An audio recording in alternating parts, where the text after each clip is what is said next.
Ever wonder why bees, butterflies, and other insects hover around flowers? They're not just there for the nectar, they're pollinators. These vital players in our ecosystem help maintain biodiversity and bolster food production. But how can we support these hardworking creatures? One way is by planting flowers that attract them. First on our list, the radiant sunflower. Their grand size and dazzling colors are irresistible to pollinators. Notably, their ease of growth makes them a perfect pick for beginners. A garden full of sunflowers is a buffet for bees and butterflies. Next up, the fragrant lavender. This aromatic beauty is a magnet for various pollinators, thanks to its inviting scent and vibrant color.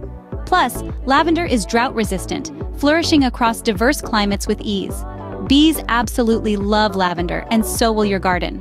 Third on the list, the stunning coneflowers. These beauties flaunt a unique shape that acts as a landing pad for butterflies. Originating from North America, they're incredibly hardy. Coneflowers will not only beautify your garden, but also invite many pollinators. Fourth on our list, the vibrant zinnias. These spectacular flowers come in a myriad of colors and sizes, making them irresistible to both bees and butterflies.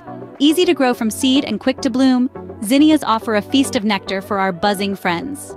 Last but not least, the charming foxgloves. Their bell-shaped flowers are simply irresistible to hummingbirds.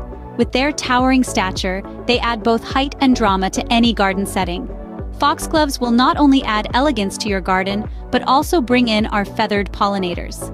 So, there you have it. 5 flowers that will make your garden a haven for pollinators. Just as a quick recap, these floral gems not only beautify your garden, but also play a crucial role in supporting our buzzing friends.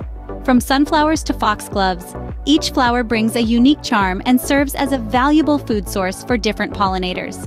Remember, every flower counts.